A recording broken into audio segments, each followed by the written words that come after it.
ओम अज्ञानतिमिरान्धस्य ज्ञानाञ्जनशलाकया चक्षुरुन्मिलितं येन तस्मै श्रीगुरवे नमः। श्रीचैतन्यमनोभीष्टं स्थापितं येन भूतले स्वयं रूप कदा मह्यं ददाति स्वपदान्तिकम्। नमो विष्णुपादाय कृष्णप्रेष्ठाय भूतले श्रीमते भक्तिवेदान्त स्वामिनिति नामिने। नमस्ते सरस्वते देवे गौरवाणी प्रचारिणे निर्विशेष शून्यवादी पाश्चात्य देशतारिणी। जय श्री कृष्ण चैतन्य प्रभु नित्यानंद श्री अद्वैत गदाधर श्रीवासादि गौर भक्तवृंद। हरे कृष्णा कृष्णा कृष्णा हरे हरे, हरे राम राम राम हरे हरे। तो आज की क्लास की शुरुआत एक वीडियो से करते हैं। लेटेस्ट एक वीडियो आया था मेरे पास में, साउथ इंडिया का एक भजन गा रहे थे, कुछ 3 माता जी थी वो। और उसमें सबसे पहले जो गा रही हैं भजन वो ईसाई है, सेकंड वाली मुस्लिम है, और तीसरी जो माता जी है वो है हिंदू है। बाहरी दृष्टिकोण से देखे तो ऐसा कुछ है। और जैसे ही वो गा रहे हैं तो गाने के साथ साथ जब कृष्ण का नाम है, भगवान का जो दिव्य नाम है जब आता है तो वो कैसे भावुक हो जाती है इस तरीके से। तो वास्तव में भगवान के नाम के साथ में हर एक जीवात्मा का शाश्वत संबंध है। देखिए नाम तो बहुत सारे हैं, जैसे मान लीजिए जैसे साहिल प्रभु है यहाँ पे, तो यदि मैं साहिल साहिल साहिल ऐसे बोलूंगा तो कोई साहिल प्रभु के साथ मेरा कोई शाश्वत संबंध स्थापित नहीं होने वाला है जी। लेकिन जो भगवान श्री कृष्ण का जो नाम है, भगवान राम का जो नाम है, उसके साथ में जीव का एक शाश्वत संबंध है जी।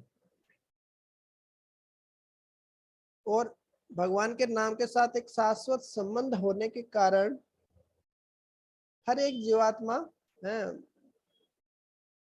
का भी भगवान से एक शाश्वत संबंध है, भगवान के नाम के साथ और भगवान के साथ। तो इस वीडियो में आप देखेंगे कि किस तरीके से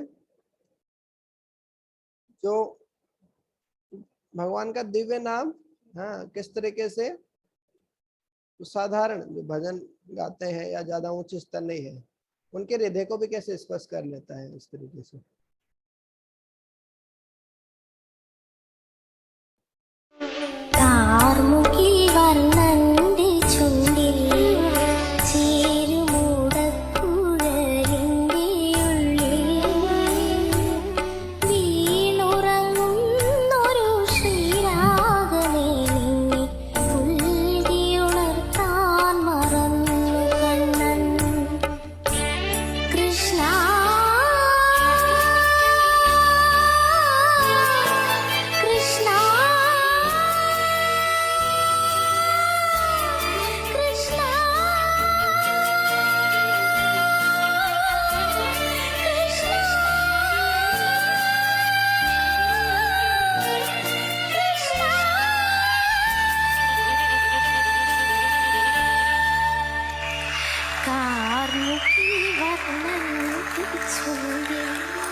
പാടിക്കോ.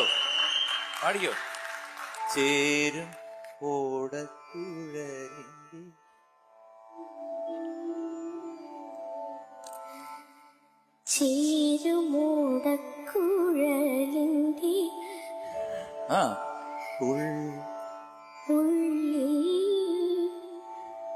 പാടിക്കോ മോളെ, പേടിക്കണ്ട, പാടിക്കോ.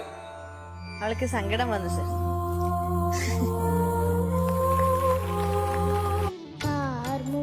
വർണ്ണന്റെ ചുണ്ടിൽ ചേരുമോടക്കുഴലിന്റെ ഉള്ളിൽ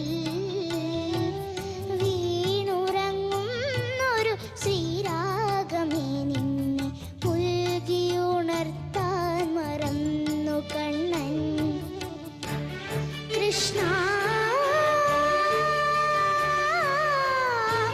कृष्णा कृष्णा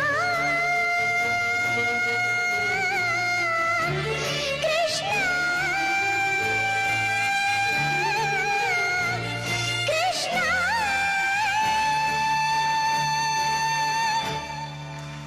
കാർമുകിൽ വർണ്ണന്റെ ചുണ്ടിൽ ചേരുമോടക്കുഴലിന്റെ ഉള്ളിൽ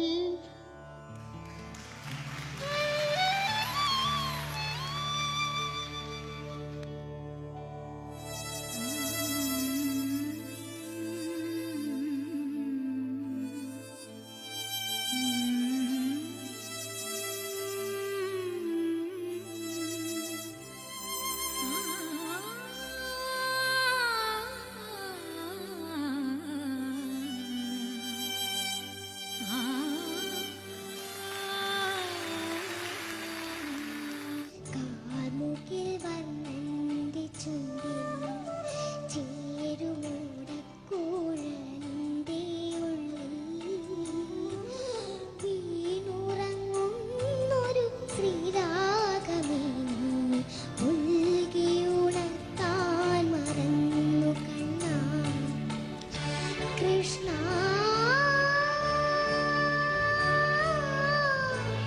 കൃഷ്ണ കൃഷ്ണ കൃഷ്ണ കൃഷ്ണ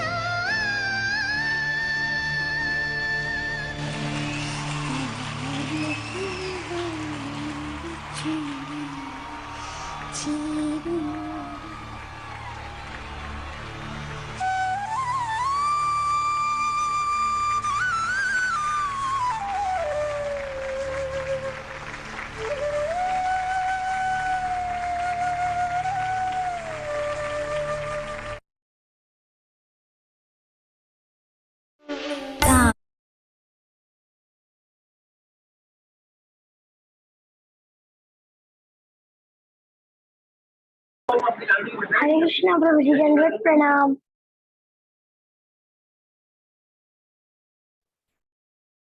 हरे कृष्णा, दंडवत प्रणाम।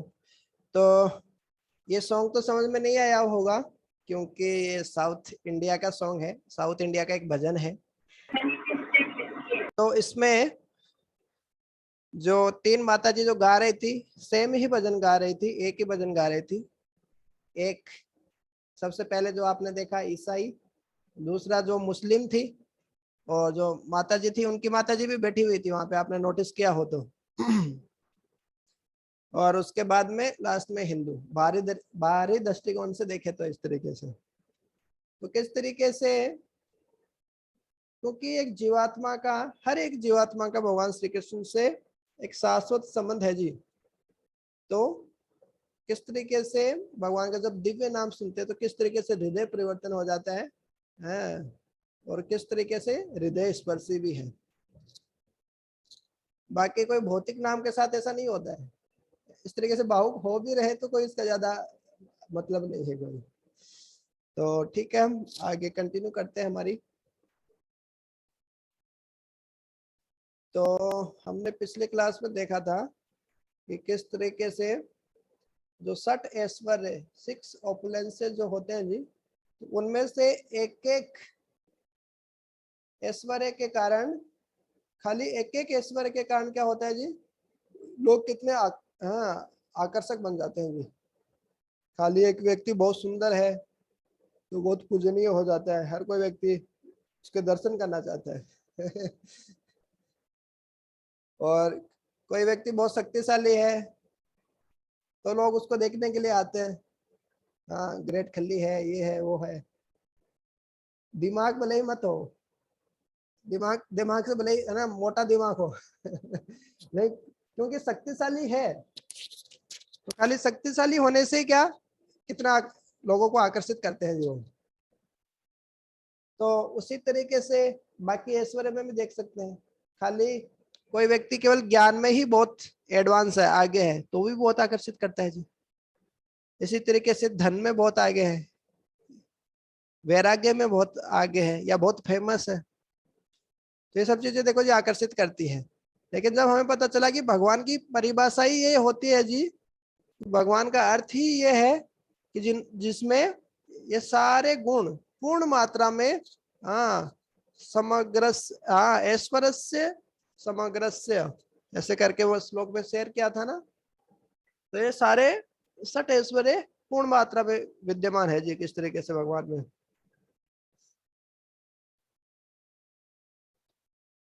तो पिछले क्लास में हमने यहाँ तक देख लिया था, ये वाला देखा था, उसके आगे यहाँ से आज हम देखते हैं।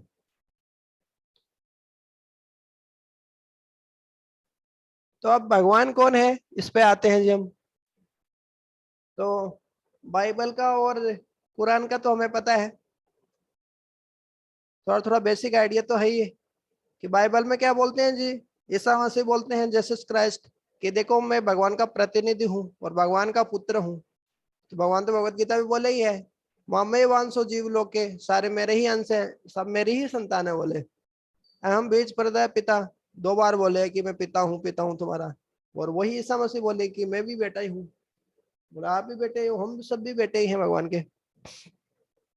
और फिर जो क्राइस्ट है और कृष्ण है, एक्चुअली जो ग्रीक रूपांतरण हो जाता है कृष्ण का तो क्राइस्ट बन जाता है। तो इस तरीके से जो क्राइस्ट शब्द है वो कृष्ण से ही आता है। और जब ईसा मसीह ने, इसमें आता है बाइबल में एक लाइन आती है, our father who art in heaven hallowed be thy name, कि हमारे जो पिताजी है भगवान जो है, मतलब ईसा मसीह बोले कि मैं भगवान की संतान हूँ, तो मतलब उनके भगवान क्या रहते हैं जी, वो ऐसे स्वर्ग में रहते हैं, ऊपर के लोकों में रहते हैं, और उनके उनके नाम के द्वारा उनकी प्रशंसा की जाती है जी। तो वास्तव में वो कौन है हमें पता है, भगवान है, वो श्री कृष्ण है। ऐसे ही शिला प्रभुपाद जी ने भी ऐसे ही प्रचार किया था, देखो जी बाइबल में से बोला कि भगवान के संतान, और वो भगवान कौन है, श्री कृष्ण है। तो बोले हम ईसाइयों को एक अच्छा ईसाई बना रहे हैं जी, बोले हम कोई हिंदू नहीं बना रहे हैं उनको। अब कुरान का देख लो जी, कुरान में भी वही बोले हैं, मोहम्मद पैगंबर बोले कि मैं भगवान का संदेशवाहक हूँ। पैगंबर मतलब ही यही होता है, जो भगवान का मैसेंजर जो होता है जी, संदेशवाहक। उसके बाद में और क्या क्या शब्द आते हैं हम पहले भी देखे हैं इसको। वो भगवान को बोलते हैं खुदा, और जो आत्मा को क्या बोलते हैं जी, वो मुस्लिम मुस्लिम में कुरान में क्या आता है, रूह, कि हम आत्मा बोलते हैं और रूह बोलते हैं। और वो क्या बोलते हैं, जो खुदा हम बोलते हैं कि देखो जी एक जीवात्मा और परम परमेश्वर के बीच में एक शाश्वत संबंध है, प्रेम है। और कृष्ण प्रेम, उसी भगवत प्रेम को पुनर्जागृत करने के लिए हम भक्ति करते हैं जी। तो इसी को कुरान की भाषा में बोलेंगे तो क्या बोलेंगे, कोई आइडिया? इसमें तो बता दिया कि जैसे एक जीवात्मा और भगवान के बीच में एक शाश्वत संबंध है, और उसी संबंध को पुनर्स्थापित करने के लिए हम भक्ति कर रहे हैं जी। उसी को बोलते हैं वो, कि जो जीवात्मा और भगवान के बीच में जो शाश्वत संबंध है, प्रेम है, उसको पुनर्स्थापित करने को, उसी को वो बोलते हैं कि जो खुदा है, और खुदा है और जो बंदा है उसके बीच में इश्क होना चाहिए, ऐसा बोलते हैं। कुरान की भाषा में जो आध्यात्मिक प्रेम होता है उसको इश्क बोलते हैं, ऐसा स्पिरिचुअल लव। और हम बोलते हैं ना कि सब भौतिक जगत है, ये है, तो उसमें भी कुरान में ऐसा ही बोला गया, इसको बोलते हैं जिस्म। ये भौतिक जगत को जिस्म बोलते हैं। वो बोलते हैं कि खुदा और बंदा ही शाश्वत है, दे आर इटर्नल। वही हम बोलते हैं आत्मा और परमात्मा ही शाश्वत है, बाकी तो सब भौतिक चीजें तो नश्वर है जी। और इसी को ही शुद्धिकरण की प्रक्रिया के माध्यम से प्राप्त करना है, जो इश्क स्थापित करना खुदा और बंदा के बीच में, यही मुक्ति है इस्लाम के अनुसार। तो ये वास्तव में भक्ति विनोद ठाकुर ने बताया था, ये जो खुदा बंदा इश्क जिस्म रूहा, यार मुसलमानों को भी पूछेंगे तो उनको पता नहीं है सब चीजें।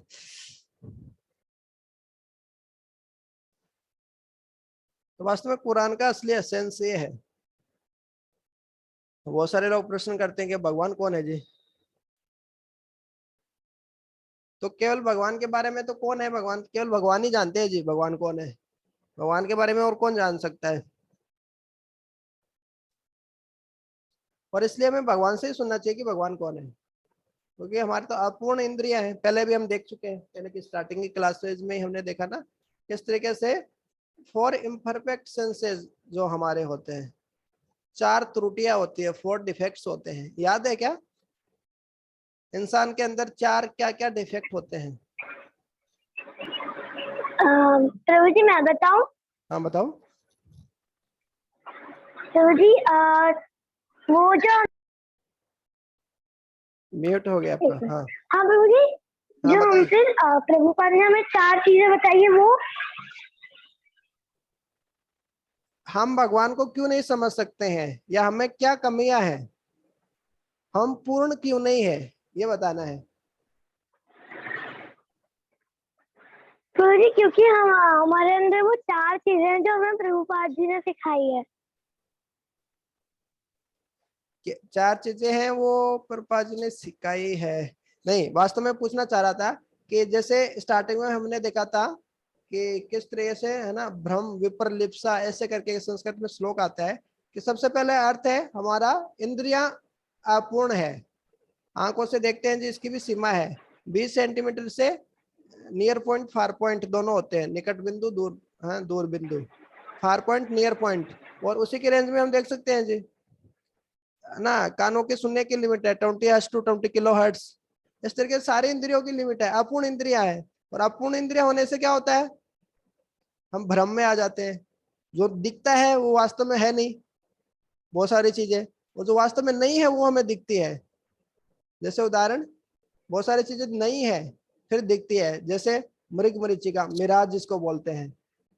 रोड पे पानी दिखता है ना, जैसे दोपहर के समय में ऐसे रोड पे पानी दिखता है, पानी है नहीं, तो ये मृग मरीचिका। रेगिस्तान में ऐसे ही दिखता है नहीं, दिख रहा है। तो कुछ दिखती है लेकिन है, दिखती है, ये क्या हुआ, जो दिखती है लेकिन है नहीं, और कुछ है लेकिन दिखती नहीं है, हवा है लेकिन दिखती नहीं है। तो इस तरीके से भ्रम में आ जाते हैं, फिर गलतियां करते हैं, फिर गलतियों को छिपाने के लिए चीटिंग करते हैं जी। इस ये 4 गलतियां होती है हर इंसान में, वैज्ञानिक हो कोई भी हो। तो जो भी रिसर्च करेगा भगवान के बारे में जानने का प्रयास करेगा तो नहीं जान पाएगा जी वो। इसी कारण क्या होता है जी, हम भगवान से ही समझ सकते हैं कि भगवान कौन है। एक साधारण इंसान क्या बताएगा जी उसके लिए। तो भगवान के गीत है वो भगवत गीता है जी, और भगवत गीता में हमेशा क्या लिखा है, श्री भगवान वाच है। यहाँ से पता चला है जी हमें कि जो कृष्ण है वही भगवान है, और वो सट ऐश्वर्य से परिपूर्ण है। हम देख सकते हैं सारी 6 चीजें उनमें पूर्ण मात्रा में विद्यमान है। और श्री कृष्ण सिद्ध भी करते हैं, सारे शास्त्रों का निचोड़ भी यही है।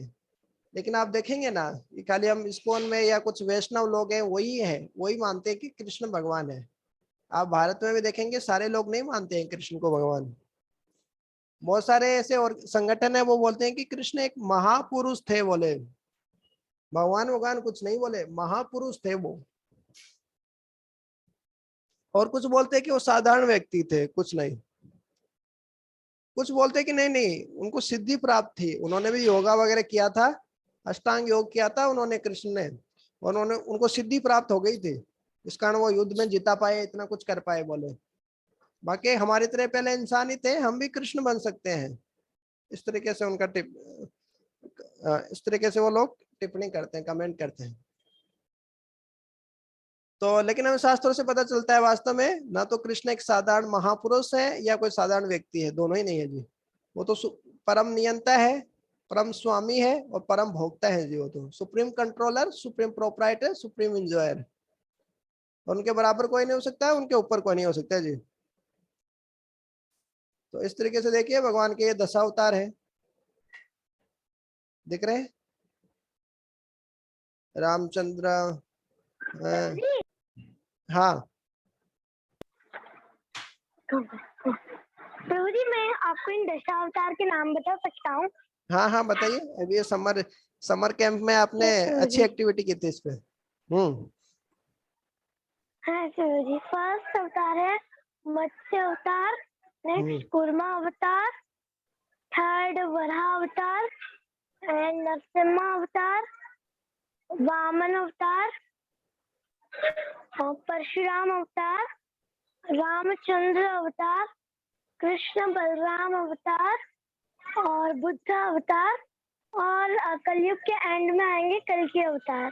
हरि बोल। तो सार्थक प्रो ने एक समर कैंप किया था अभी, जो कि किड्स के लिए होता है। तो उसमें एक एक्टिविटी थी कि किस तरीके से उनको जोड़ के ऐसे 10 अवतार बनाने हैं। तो वहां से कितना अच्छा है, सारे 10 अवतार के देखो जी नाम भी याद है। मत्स्य अवतार से लेके पूरा बता दिया, कूर्म, वराह, नरसिंह, वामन, परशुराम, राम, कृष्ण, बुद्ध और लास्ट में कल के आने वाले जी। तो इस तरीके से भगवान श्री कृष्ण को बोला जाता है कि पूर्ण पुरुषोत्तम। ये शिला प्रभुपाद जी की विशेष बात है। भगवान शिला प्रभुपाद लिखते हैं supreme personality of God head. ऐसा शब्द पहले कभी यूज नहीं किया गया कि कृष्ण कौन है? Supreme personality of God head. Krishna supreme है जी, सबसे ऊपर है। पर्सनालिटी, वो पर्सन है, व्यक्ति है, निराकार नहीं है जी वो। और गॉड हेड बोले, जितने भी आप गॉड बना रखे हो ना, इधर देवी देवता बना रखे हो, सबके हेड है वो। तो खाली इसी एक शब्द से सब कुछ क्लियर कर दे रहे हैं प्रभुपाद जी।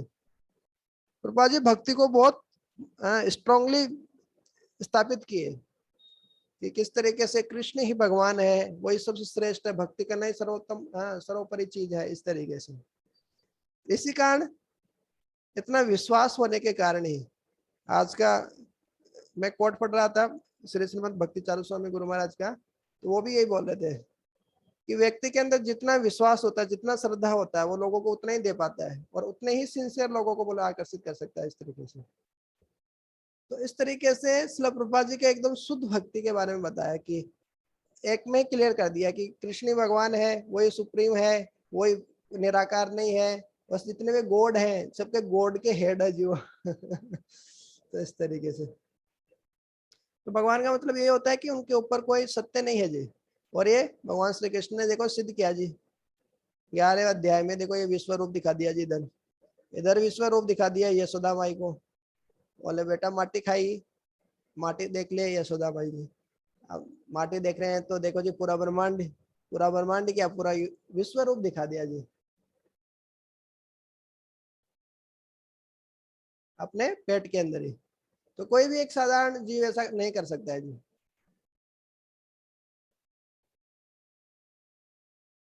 अब प्रश्न आता है कि देखो जी भगवान साकार है कि निराकार है? ये तो पूछते ही है प्रश्न तो, कि भगवान साकार है कि भगवान का रूप है कि भगवान निराकार है? तो उसका क्या उत्तर होगा जी? निराकार हो सकते हैं क्या? ज्यादातर तो निराकारी मानते हैं। भारत में अभी भी देखेंगे जितने आध्यात्मिक संगठन है, ज्यादातर सब लोग भगवान को साकार नहीं मानते, बोलते भगवान का कोई रूप नहीं है। और उनका दर्शन आप पढ़ोगे, उनकी फिलोसफी आप पढ़ेंगे ना, तो आपको भी विश्वास हो जाएगी वो निराकार है।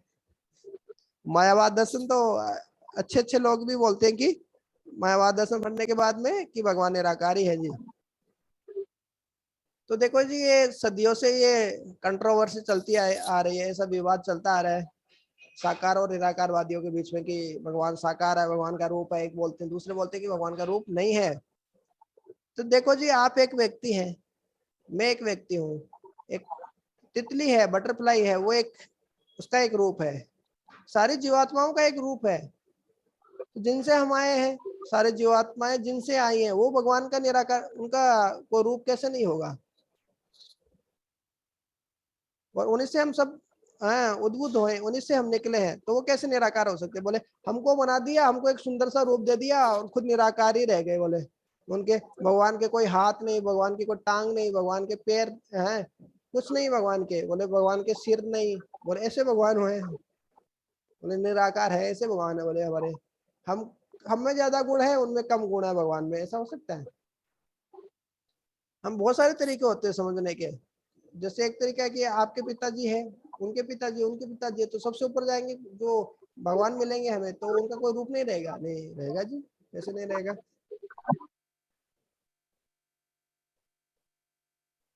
फिर आता है,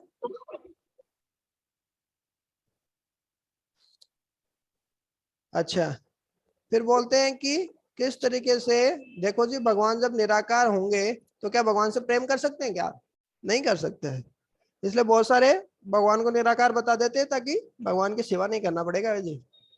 भगवान निराकार है तो क्या निराकार की कैसे सेवा करें? जैसे मान लीजिए पता चले कि आपके पिताजी हैं, आपकी माताजी जो है उनका कोई रूप नहीं है,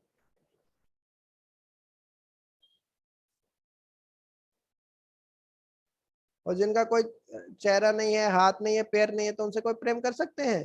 जैसे इस वाली फोटो में हम देख रहे हैं, नहीं जी। ऐसे होंगे तो ही उनके साथ प्रेम का आदान प्रदान होगा। उसी तरीके से भगवान कोई एनर्जी नहीं है, केवल ऊर्जा नहीं है। जैसे मैं बहुत बार जाता हूँ, जैसे ऑटो वगैरह में जाना होता है या कभी किसी किसी से मिलते हैं, तो तो भगवान के बारे में तो हर कोई व्यक्ति ज्ञान देना चाहता है। जब मैं उसमें जा रहा था, ओला उबेर करके जा रहा था, तो उसकी गाड़ी में वो लटका हुआ था, एक हनुमान जी का जो गद्दा रहता है ना, ऐसे गद्दा लटका हुआ था। तो बोले कि भाई गद्दा किसका है? हनुमान जी का है क्या?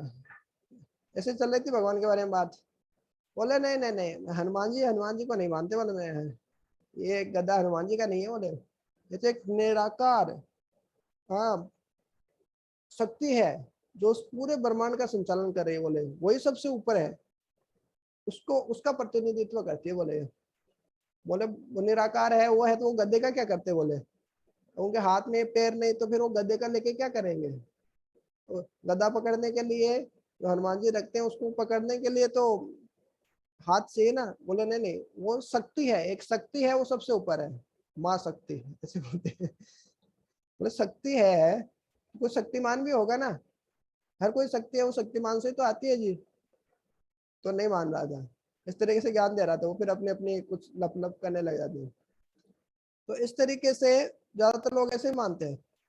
तो भगवान की देखो, ये कोई शक्ति नहीं हो सकता, कोई ऊर्जा नहीं हो सकती, हर एक शक्ति के पीछे कोई ना कोई शक्तिमान होता है। जैसे मान लीजिए आप यहाँ पे इस ऑडिटोरियम में बैठे हैं, सभागृह में बैठे हैं, लाइट आ रही है अच्छे से, प्रोजेक्टर पे, दीवार पे अच्छी स्क्रीन पे मूवी चल रही है, फिल्म देख रहे हैं आप। तो ऐसे थोड़ी ना अपने आप से ही वो चल रही है, लाइट ही सब कुछ कर रही है? नहीं नहीं, वो लाइट आई कहाँ से? प्रोजेक्टर से आई ना। प्रोजेक्टर से उसको जब दिखाते हैं तब वो स्क्रीन पे दिखता है। इस तरीके से प्रोजेक्ट जब करते हैं प्रोजेक्टर से, तब जाके वो दिखता है हमें। तो इस तरीके से हर एक एनर्जी के पीछे एक एनर्जेटिक होता है जी, निराकार नहीं हो सकते जी भगवान। और एक दूसरा बहुत सुंदर सा उदाहरण ले लेते हैं जी हम। जैसे मान लीजिए कि आप, देखिए मान लीजिए यहाँ पे साहिल प्रभु बैठे हुए हैं अपने रूम में आराम से मस्त,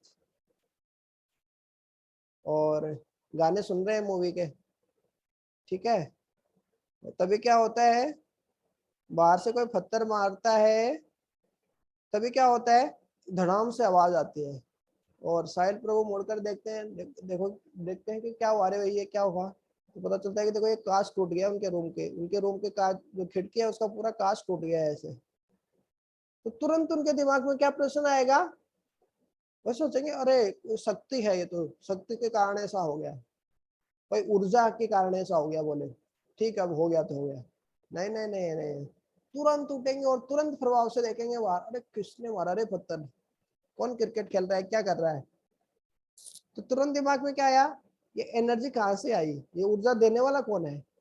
ऐसा कैसे हो सकता है ना। तो इसी उदाहरण से हम समझ सकते हैं, हर एक ऊर्जा के पीछे कोई ऊर्जा देने वाला रहता है जी। एनर्जी के पीछे एनर्जेटिक होता है, उसी को भगवान बोलते हैं, निराकार नहीं हो सकते भगवान। जैसे मान लीजिए हम बोलते हैं कि भारत सरकार, अब भारत सरकार का मतलब क्या? भारत सरकार मतलब एक निराकार रूप हो गया ना। कौन सरकार, कौन है सरकार? तो फिर पता चलता है कि देखो जो प्रधानमंत्री है तो वो प्रतिनिधित्व कर रहे हैं, वो सरकार है। तो इस तरीके से भगवान ब्रह्म ज्योति जो हम बोलते हैं, भगवान के शरीर की जो ज्योति है ब्रह्म ज्योति है, जिससे ये पूरा ब्रह्मांड प्रकाशमान होता है, तो वो भगवान की निराकार शक्ति है एक तरीके से। वो एक तरीके से सरकार है, और प्रधानमंत्री कौन है? भगवान श्री कृष्ण है इस तरीके से। लेकिन कोई व्यक्ति है प्रधानमंत्री, उसी तरीके से भगवान भी कोई एक व्यक्ति होंगे जी, वो निराकार नहीं हो सकते हैं जी। तो बाइबल में भी ऐसे कहा गया है जी, क्या बोला गया है बाइबल में ऐसा बोला गया है कि जो भगवान ने इंसान को बनाया है ना, वो अपने प्रतिरूप में बनाया है, अपनी कॉपी करके बनाया है इंसान को। और चूंकि अब हम इंसान हैं तो हमें लगता है कि श्री कृष्ण के भी देखो ऐसे ही 2 हाथ हैं, 2 टांग है, हाथ में छड़ी लिए हैं, गाय हाँक रहे हैं, तो वो भी हमारी तरह इंसान होंगे। अरे नहीं नहीं नहीं, उन्होंने हमको उनके जैसा बना दिया, उनके जैसी डुप्लीकेट कॉपी एक तरीके से बना दिया। इसका मतलब ये नहीं कि वो भी हमारे जैसे हो गए, वो तो सच्चिदानंदमय है कि ओम श्री कृष्णाय ओम सच्चिदानंद रूपाय। तो इस तरीके से बता रहे जिसमें गोपाल दा अपने उपनिषद में भी आता है। तो भगवान भी ऐसे ही है, दिखने में जैसे इंसान दिखता है, इसका मतलब है कि नहीं भगवान हमारे जैसे हो गए। उन्होंने हमें अपने रूप में बनाया है जो इस तरीके से। तो आज की क्लास यहीं समाप्त होती है। कल से एक बहुत ही इंटरेस्टिंग टॉपिक हम स्टार्ट करेंगे। हरे कृष्ण।